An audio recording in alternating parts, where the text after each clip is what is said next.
Merci beaucoup, Martine, pour ce vibrant plaidoyer. Merci. J'inviterai maintenant à l'avant et je vous demande d'accueillir notre quatrième candidat à s'adresser devant nous, M. Bernard Drainville.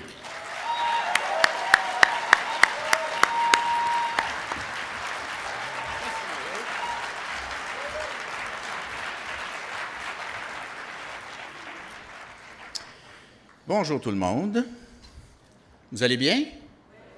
Vous allez bien? Alors, je ne sais pas si vous avez vu le sondage ce matin sur la course. Alors, j'ai le goût de vous dire, si vous cherchez quelqu'un qui ne se laissera pas impressionner par les sondages, je suis votre homme. Alors, sérieux, vous me connaissez quand même un petit peu. Depuis 2007, j'ai visité plusieurs de vos comtés, toutes les régions, à plusieurs reprises, dans bien des cas. Pourquoi j'ai fait ça? Pourquoi j'ai été d'abord et avant tout ce militant? C'est parce que je respecte les militants, je vous respecte. Je respecte votre intelligence, je respecte votre capacité de contribuer, je respecte votre dévouement, votre amour du Québec. Et j'aime profondément ce Parti québécois, et aimer profondément le Parti québécois, c'est aimer ceux qui font le Parti québécois, et ça, c'est vous les militants. Vous savez quel genre de parti on veut pour l'avenir? Ça fait partie des décisions qu'on va prendre à travers cette course-là. Si vous cherchez quelqu'un qui croit en vous, qui vous respecte, je suis votre homme. Si vous cherchez quelqu'un qui va vous redonner à vous, les militants, la place que vous avez un petit peu perdue au fil du temps, je suis votre homme. J'ai besoin de vous.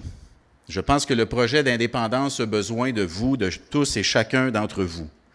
Et c'est pour ça que je propose dans mon plan pour l'indépendance la création de ce que j'ai appelé le groupe Force Indépendance, un groupe de personnes qui vont travailler à temps plein pour renouveler le discours sur l'indépendance, pour trouver des nouveaux arguments, de nouvelles façons d'en parler.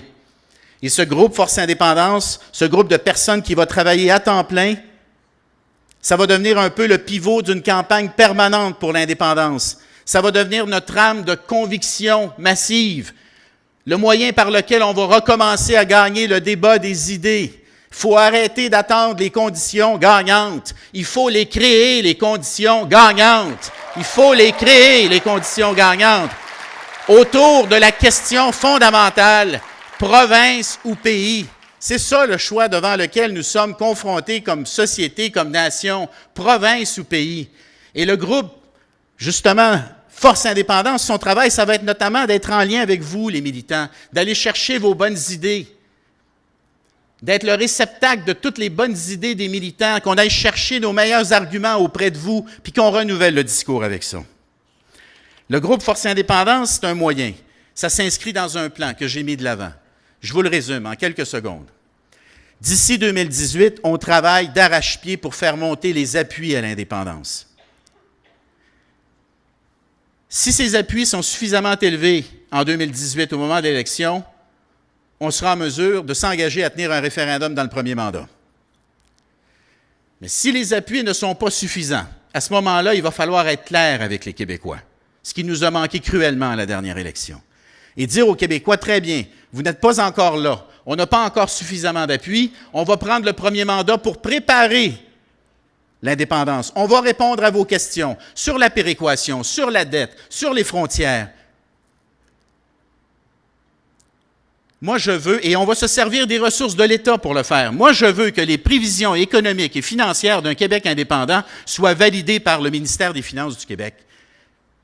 On ne va pas gouverner en provincialiste si on ne peut pas tenir un référendum. Il faut gouverner en indépendantiste et préparer le Québec et l'État du Québec à la faire, l'indépendance.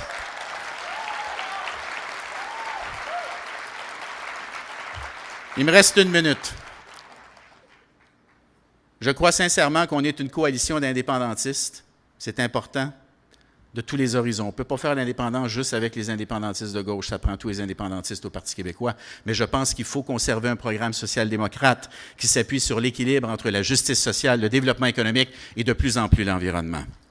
Et je veux vous dire aussi, le Parti québécois, je pense, ça doit rester le parti qui défend notre langue, notre culture, qui défend nos valeurs, notre histoire nationale. Et oui, la laïcité fait partie de ces grandes valeurs parce que c'est la table autour de laquelle on s'assoit tous les Québécois, peu importe notre provenance, peu importe nos croyances, on est tous égaux autour de la table de la laïcité. On est tous des êtres humains, des citoyens du Québec. Et il faut continuer ce combat-là. Les Québécois comptent sur nous pour poursuivre ce combat-là. Et si vous cherchez quelqu'un qui s'est tenu debout, qui a pris des coups pour l'équipe, qui s'est battu pour l'équipe et qui est sorti avec une majorité malgré les coups qu'on a reçus, je vous soumets bien humblement que je suis votre homme. Merci tout le monde.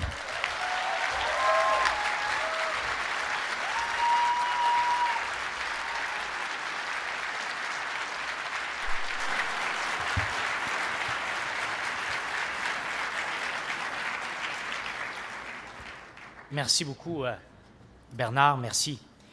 J'inviterai maintenant à l'avant le 5e candidat à s'adresser devant nous, et non le moindre.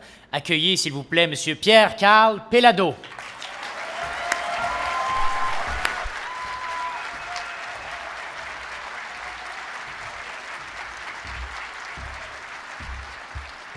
Bonjour à tous et à toutes. Bon matin.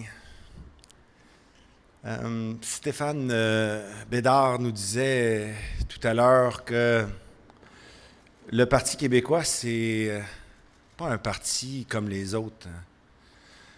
C'est un parti qui sont pas nombreux sur la planète. C'est un parti qui veut faire de son peuple et de sa nation un pays. Ça n'arrive pas souvent.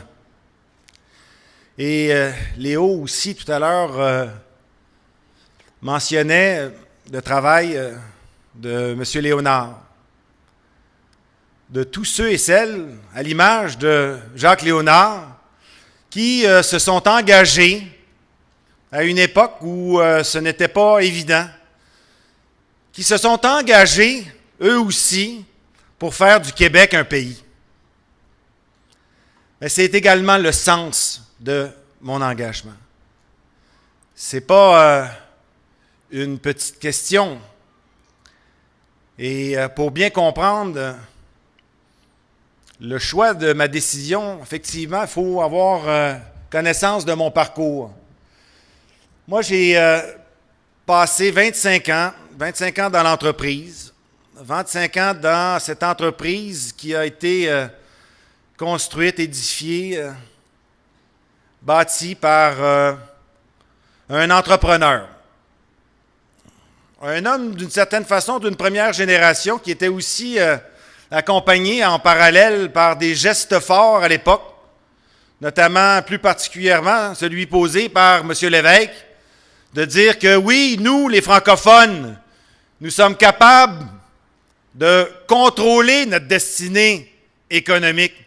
Ça a été un geste brillant, évidemment. Peut-être que nous ne le soupçonnions pas à l'époque parce que c'était de l'énergie, mais aujourd'hui, nous le savons. L'hydroélectricité la plus durable, la plus verte. Mais ça a été aussi et surtout un grand geste d'affirmation pour toute la collectivité québécoise. Parce qu'à l'époque, les élites, en grande partie, décidaient de devenir, et avec tout le respect que je leur dois, parce qu'ils ont accompli beaucoup, il y en a certains qui décidaient de devenir curés, avocats, ingénieurs, architectes, donc des professions libérales. Mais peu se sont engagés pour justement faire en sorte que nous commencions à maîtriser notre économie, nos entreprises et notre destin. Alors, c'est dans cet environnement que j'ai évolué. J'ai eu un mentor exceptionnel, mon père. Et lorsqu'il m'a quitté, ainsi que toute ma famille, brutalement, en 1997, j'ai été appelé à prendre les rênes de l'entreprise. J'ai été appelé à poursuivre son engagement pour le Québec. Et j'ai été amené à poursuivre son modèle. C'est rien d'original, c'est un modèle d'intégration. Et en ce qui me concerne, de le repositionner vers une économie plus d'avenir, une économie numérique, et implanter ce que nous avons appelé un modèle de convergence. Il y en a énormément qui étaient dubitatifs, particulièrement du côté de la presse anglophone de Toronto, qui a été particulièrement contrariée par le fait que nous avons décidé de garder Vidéotron ici au Québec plutôt que de perdre encore un autre siège social et des milliers d'emplois qui l'accompagnaient.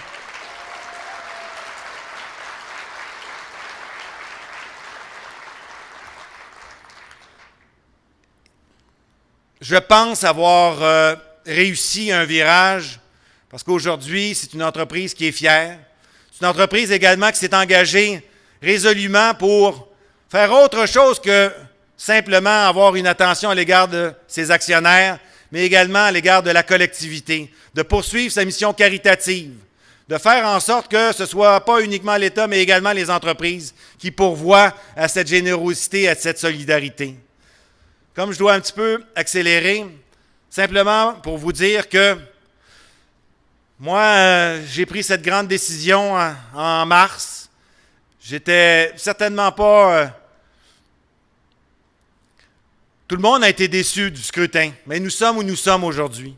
J'ai eu de nombreuses invitations faites par les assemblées générales du Parti québécois. J'ai fait le tour des régions. J'ai eu cet appui extrêmement riche en ce qui me concerne, c'est-à-dire celle des jeunes. Et, oui, il y a eu les sondages qui m'amènent à penser que je veux continuer, que nous puissions réussir.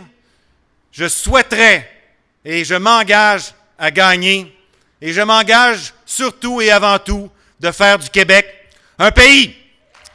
Merci.